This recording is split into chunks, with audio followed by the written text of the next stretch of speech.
President-elect Donald Trump returns to the White House for the first time since winning last week's election.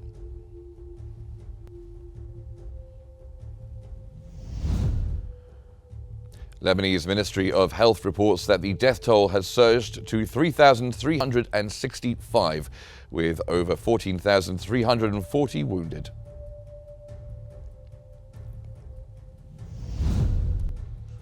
And the death toll from Israel's aggression on Gaza since October the 7th, 2023, surges to 43,700, with over 103,250 individuals injured.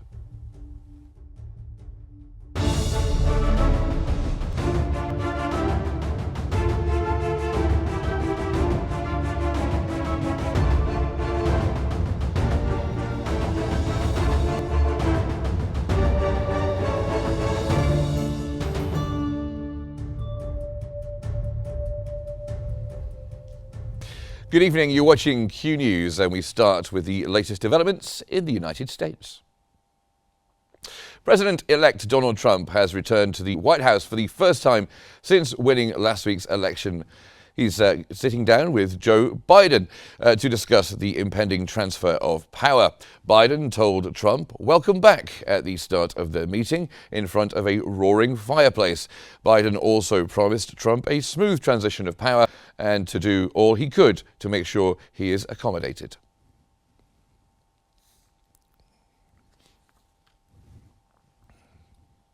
Meanwhile, U.S. President-elect Donald Trump has spoken to Republicans from the House of Representatives in Washington on his return trip for the first time since winning the election. Trump said they won the popular vote and all 7 swing states by a great margin. Trump celebrated his victory with party officials who have a good chance of maintaining control of the House as election results trickle in. Well, thank you very much. This is a very nice gathering. Isn't it nice to win? It's nice to win.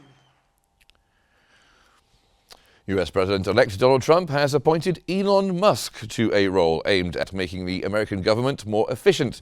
Musk and former Republican presidential candidate Vivek Ramaswamy will co-lead the newly created Department of Government Efficiency, an entity Trump indicated will operate outside the confines of government. Trump said they will pave the way for his administration to dismantle government bureaucracy, slash excess regulations, cut wasteful expenditures, and restructure federal agencies. He added that the new department would work with the White House and Office of Management Budget to drive large-scale structural reform and create an entrepreneurial approach to government.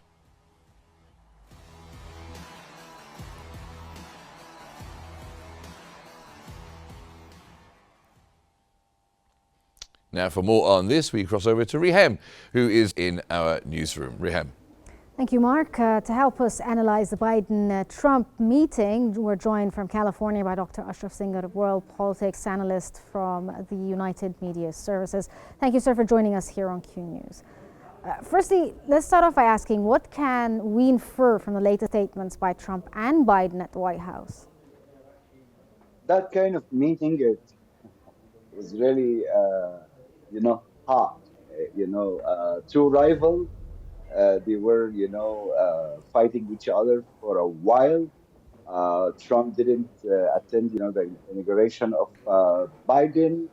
So it was really so tense. But that meeting, based on the American tradition, it should happen, and it's happened now in terms of the discussion about smoothing, transition of power. And this is the most important phrase that all the Americans need really to hear, because, it's made very clear that current administration and Democratic Party, they couldn't really challenge any kind of results of the election, and they accepted, just to give lesson to the Republican Party and Trump, that they accepted that they got defeated and are welcoming Trump to lead the nation January 20th. That visit, it was very formal. They didn't really open any kind of debatable issue. The only thing that's probably is still on that debate that the federal resources The current administration will transfer right now to the new team of Trump because he's still waiting on the final list. But in general, that meeting was okay, you know. So the Yes. Americans they are very happy to see these It two was rivals of smooth, mine. yes. It went Yeah, it's smoothly, very smooth. relatively. Yeah, But if we could yeah. focus now on Trump's policies as he takes office, what do you think are the potential implications when it comes to Trump's policies once he's inaugurated, now that we're starting to see who are the people who are going to be in the inner circle when it comes to the Trump administration? Actually, this is my concern in terms of the name of the candidates, you know, to uh, handle one of the major issues for Trump, immigration, illegal immigrations. So he gonna to appointed, you know, the deputy chief of staff, Stephen Miller, and that guy we can call him. This guy is tough. So this is that guy was a long-term uh, advisor, known as a as a tough guy to work now with Trump administrations in that agenda of immigration agenda, and I'm sure that guy gonna be very tough and very restricted. And it seems to me that issue that Trump, was talking about it many times during election campaign, and it seems to me Trump does need to execute that kind of policy right away. And this is one of the major nightmares for illegal immigrants, particularly here in California.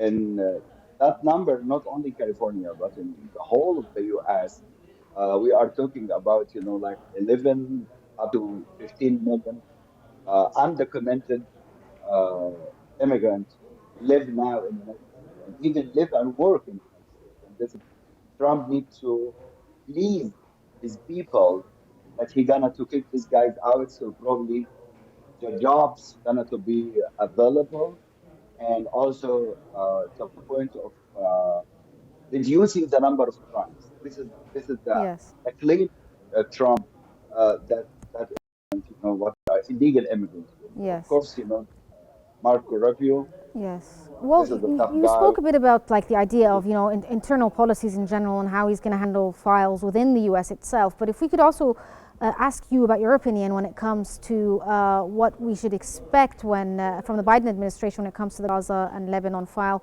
and do you think that Trump's going to follow through with whatever Biden's going to do, or is it going to be completely different? Uh, I believe it. Trump gonna to be different a little bit, not really much. This is my concern because I'm trying to analyze, his cabinet. Most of his cabinet so far, uh, who gonna to deal with the uh, Gaza and Lebanon and what is going on there. Seems to me like Trump needs to stop that conflict right now. So probably Biden, he was really hesitated, to stop Benjamin Netanyahu, the Democratic current administration, failed to show the, that America is big and strong to stop uh, uh, that conflict. Unfortunately, the current administration failed. Probably Trump needs to show that he is a strong man of taking that decision.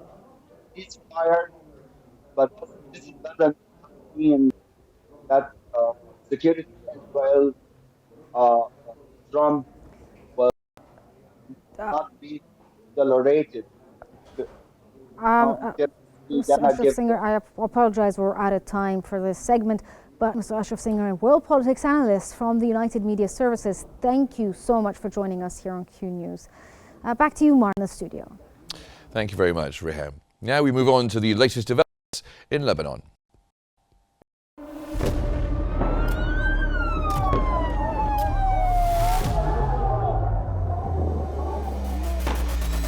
كل المستهدفين هن مدنيين. الوضع شيء مرعب، شيء بخوف.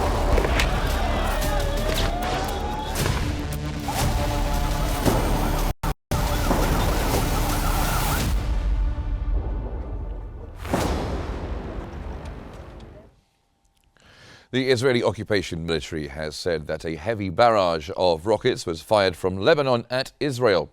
Following sirens that sounded in a number of areas in central Israel, approximately 5 projectiles were identified crossing from Lebanon, the occupation military said in a statement.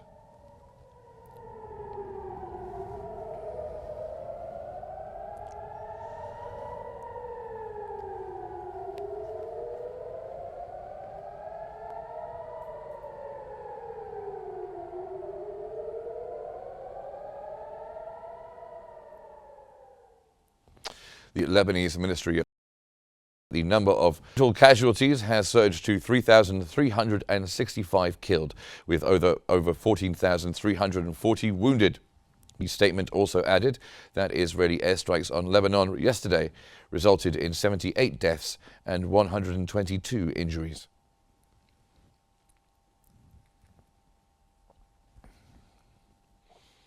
Israeli occupation forces have struck several sites in Beirut's southern suburbs for a second consecutive day, after launching heavy airstrikes on the area on Tuesday. Israeli forces issued new evacuation orders to residents of several South Lebanon villages and urged them to leave their homes immediately and move northward. A barrage of Hezbollah rockets have crossed from Lebanon and was partly intercepted over northern Israel. The Israeli occupation forces reported that 20 rockets were launched, with air defense systems intercepting some. They added that a house in northern Israel was hit during the attack, but no casualties were reported.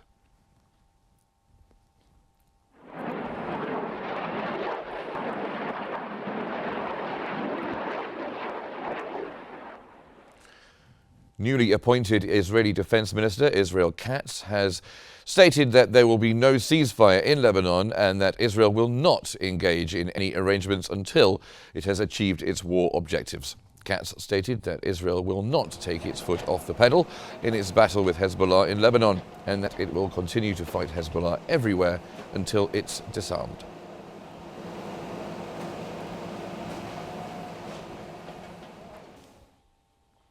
An Egyptian plane carrying 21 tons of food and necessary living supplies has arrived at Beirut's Rafik Hariri International Airport.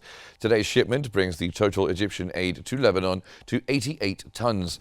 On the 23rd of October, Egypt dispatched its third relief shipment to Lebanon, comprising 23 tons of medical supplies and humanitarian aid provided by the Egyptian Red Crescent and the Ministry of Health.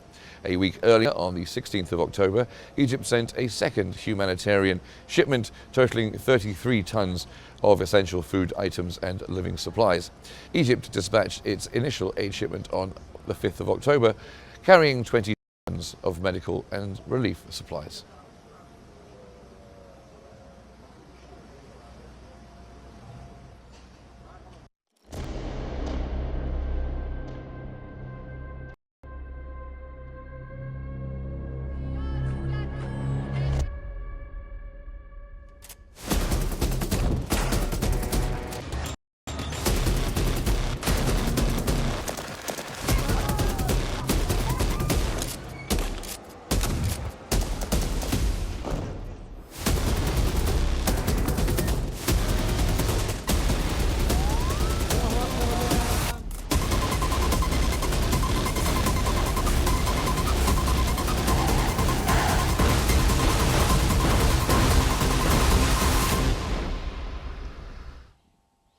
So to Gaza now, and Gaza-based health authorities has confirmed that Palestinian death toll from Israeli aggression since October 7th has exceeded 43,700, with over 103,250 individuals injured. The Israeli occupation army committed massacres against families in the Gaza Strip over the past 24 hours, resulting in the killing of 47 civilians and the injury of 182 others.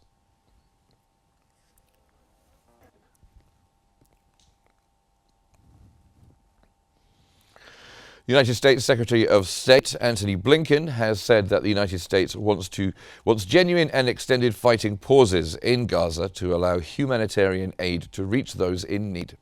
Speaking at a press conference in Brussels, where he addressed both the Ukraine conflict and the Middle East situation, Blinken said that the most effective way to assist people in Gaza is by ending the ongoing war. He noted that Israel has met the objectives it set for itself and that this should be the appropriate time to end the war. See, along with the humanitarian assistance that's getting in, commercial trucks getting in. Israeli airstrikes on Gaza have killed at least 14 people and displaced thousands, exacerbating an already dire humanitarian crisis amid ongoing violence and shortages of essential supplies. Israeli airstrikes in Gaza have killed at least 14 people and forced thousands more to flee their homes as violence continues to escalate in the region. On November 13th, Israeli occupation forces launched a new wave of aerial bombardments across Gaza, primarily targeting areas in the northern and central parts of the enclave, which have seen intense fighting since the outbreak of conflict in October. Palestinian health officials report that among the dead civilians are women and children. The latest round of violence has added to the humanitarian crisis in Gaza, where conditions have worsened by the day. With much of the north already devastated by previous bombings, new displacement is mounting. Thousands of Palestinians have been forced to flee their homes, seeking refuge in southern Gaza or in overcrowded shelters, despite ongoing shortages in food, water, and medical supplies. Humanitarian organizations have warned that time is running out to deliver essential aid as the Israeli blockade and continuous airstrikes hamper relief efforts. The Gaza Health Ministry has also reported hundreds of injuries in the latest round of attacks, while hospitals in the region remain overwhelmed. With no sign of a ceasefire in sight, the violence shows little sign of abating, and the toll on civilians continues to rise. International pressure on both sides to stop the fighting and allow humanitarian aid access has grown, but peace efforts remain largely stalled. As the conflict drags on, the situation in Gaza grows increasingly dire, with the lives of countless civilians hanging in the balance. Now, Israeli forces have conducted a series of detentions across the West Bank overnight, detaining 12 Palestinians, including a child. The raids targeted several areas in the West Bank, including the cities of Nablus, Ramallah and Jenin. The detentions were accompanied by violent raids on homes, widespread destruction of property and threats made against detainees and their families.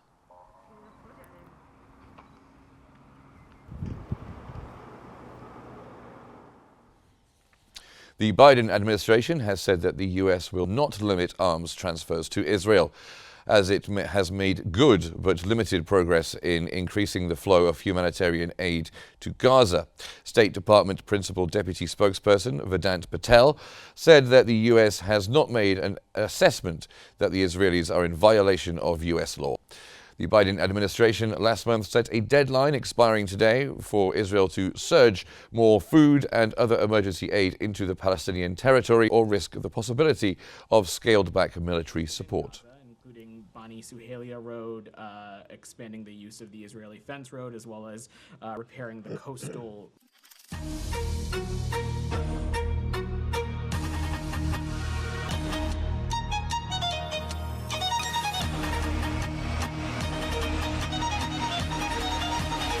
It gives me great pleasure to declare open the 29th session of the Conference of the Parties to the United Nations Framework Convention on Climate Change.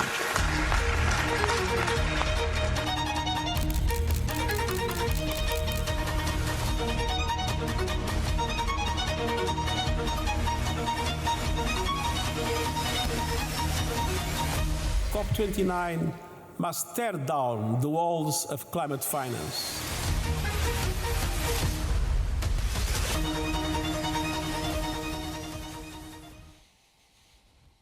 Now to Azerbaijan and the latest updates in COP29.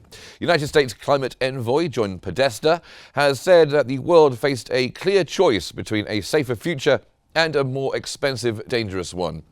Podesta said the consequences of not taking action were already clear, pointing to recent deadly hurricanes in the United States and flooding in Colombia, adding that the United States was on track to meet its climate finance commitment this year. Podesta added that the countries know what to do and should get to work. To the millions of children at risk of starvation in southern Africa from the worst drought. Jordan's Crown Prince Al Hussein bin Abdullah II has said that the Middle East is facing a harsh reality related to climate change. The Crown Prince said that the Middle East is already exposed to the harsh realities of climate change, heat, drought, and the loss of biodiversity. He added that the war is compounding environmental challenges for Gaza and beyond. World leaders are converging at the United Nations Annual Climate Conference in Baku, Azerbaijan, despite the absence of powerful countries and big names. Are broadcast daily for the whole world to see, yet continue to be ignored and dismissed without consequence. Russian Prime Minister Mikhail Mishustin has said global warming cannot be used as a pretext for discrimination of countries, and added that the transition to green energy should be without prejudice. He said it's important that the transition to low emissions energy takes place without compromising the development of low-income countries. Commenting on the transition situation in Russia, the Minister said that the 85% of Russia's energy balance already comes from low-emission generation.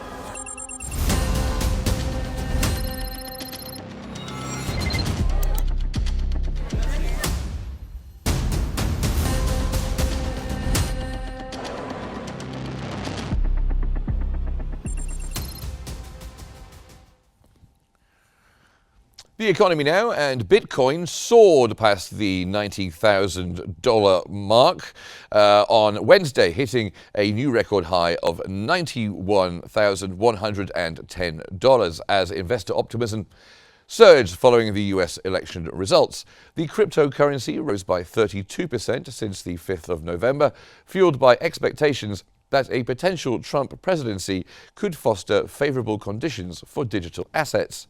Trump's campaign included a push to make the US the crypto capital of the planet and create a national Bitcoin reserve, sparking a wave of speculative trading in the crypto market. Smaller cryptocurrencies, including Ether and Dogecoin, also saw significant gains, with Dogecoin jumping 150% due to support from Trump's ally, Elon Musk.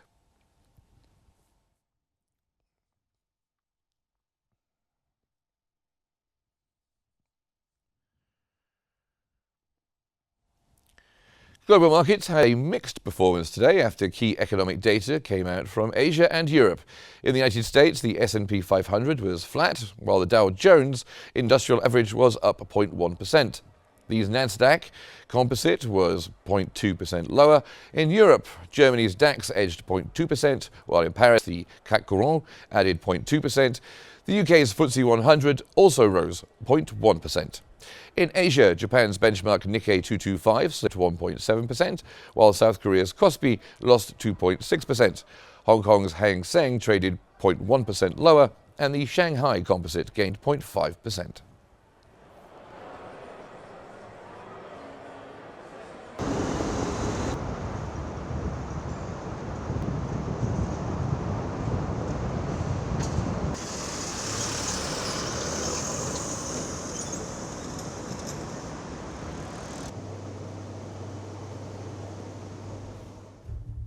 Well, that's just about it for now, but here's what we've been covering.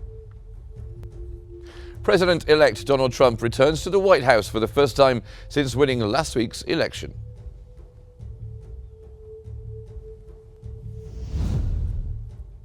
The Lebanese Ministry of Health reports that the death toll has surged to 3,365, with over 14,340 wounded.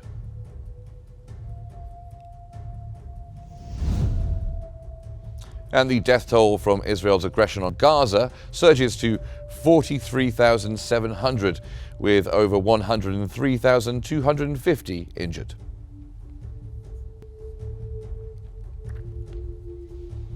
And that's all for this news bulletin, but don't forget to follow Q News on YouTube, Facebook, X, Instagram, and TikTok at QNewsEGY. Thank you for watching, and stay with us here on Q News for more updates.